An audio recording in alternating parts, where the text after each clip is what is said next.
I've spent years trying to convince myself that what happened that night wasn't real, that I was tired, imagining things, overthinking.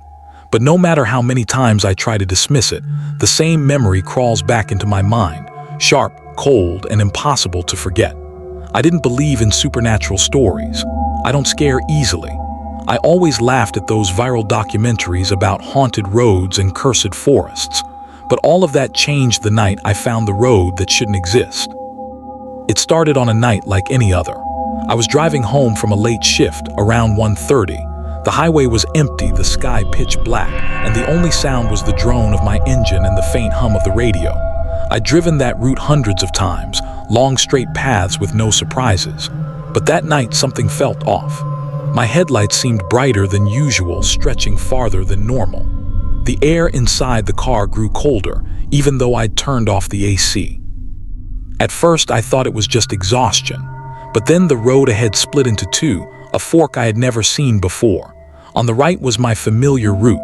On the left was a narrow road lined with tall, dark trees and a small metal sign with the number 7 scratched into it. I slowed down, confused. I knew every inch of this area. There was no such road, no such turn, no such sign. But somehow it was right there, clear as day. I should have turned right. I should have ignored it. But something pulled me toward that left turn, an odd, silent pressure like a whisper in my mind saying, just for a moment, just see where it goes. The moment my tires touched that road, everything changed. The temperature dropped instantly, like driving into a freezer. My radio slipped into static. My clock froze at 2:14 a.m., even though I knew it was that late yet. The trees lining the road seemed too tall, their branches hanging unnaturally low, almost touching the roof of my car.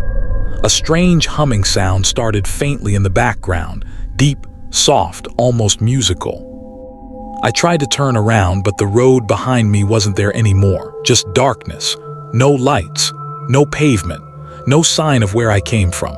The only path was forward. I tried to convince myself it was a dream, but I was fully awake. My heart beat too loud, my palms sweating on the steering wheel. The humming grew louder. For a moment, I thought it was coming from my radio, but the radio was off.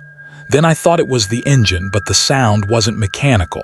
It sounded like voices, blended together, whispering a tune with no words. I gripped the steering wheel and accelerated, hoping the road would eventually reconnect with something familiar. After what felt like 5 minutes of driving, I noticed something far ahead, a dim, flickering light. At first, I thought it was another car, but the shape wasn't right. The light moved unnaturally, like it was swaying from side to side. As I got closer, I realized it wasn't a vehicle at all. It was a figure standing in the middle of the road. A tall, thin figure, head tilted, face impossible to see. The flickering light was coming from a lantern it was holding, though the flame didn't illuminate anything except the figure itself. Everything in me screamed to reverse, to escape, to drive anywhere but forward. But the road behind me had disappeared completely into darkness. So I slowed to a crawl, heart beating so hard I could hear it in my ears. The figure slowly raised a hand, not waving but pointing for me to continue driving. My breath locked in my chest. I couldn't see its face, but I felt something like its stare pressed into my skin. I rolled my window up even though it already was. I wanted to shout, to ask what it wanted, but no sound came out. I kept creeping forward and the figure slowly lowered its hand. I stared at it as I passed, praying it wouldn't move. But just as my car rolled beside it, I heard faint whispering right next to my ear, even though the figure was outside. It whispered my name. Not loudly, not clearly. Just softly enough that it froze my blood. I hit the gas, desperate to get away, and the humming voices suddenly grew louder, rushing past me like wind. The road stretched endlessly ahead, but the trees changed. They began to thin out, and I saw something that made no sense. On the side of the road, dimly lit by my headlights, was my house. My actual house. But all the lights were on, and someone who looked exactly like me was standing in the window, staring at the car. Staring at me. My vision blurred with panic. I blinked hard and the house was gone, replaced by more trees. I didn't slow down again. I just drove, tears messing with my sight, heart pounding so hard I thought it would burst. Eventually, the humming faded. The air warmed. The trees vanished, and the road ahead opened back into the familiar highway I knew. I slammed on my brakes and pulled over, shaking uncontrollably. My clock still read 2:14. My phone battery, which had been at 60%, was now completely dead.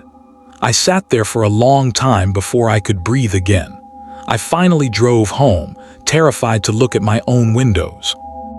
When I entered my room, everything was normal, but something felt wrong. Like the walls were listening, like the air wasn't the same. That night, I couldn't sleep. Every few minutes, I heard faint humming, even though there was no source. For days afterward, I tried to find the road again. I drove the same stretch of highway a dozen times in daylight. Nothing.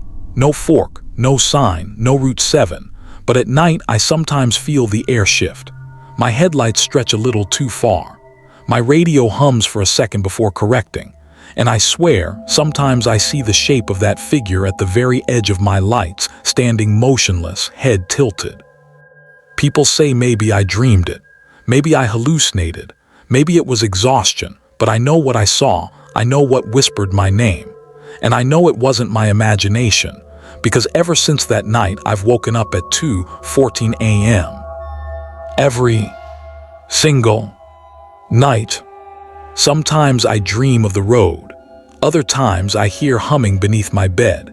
And once, just once, I woke up to find dirt on my shoes, even though I hadn't left my room. I don't know what Route 7 is. I don't know what that figure wanted. And I don't know why the road appeared for me. But I do know one thing. It hasn't stopped following me.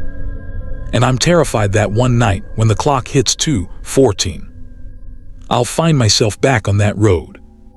Except this time, there won't be a way out.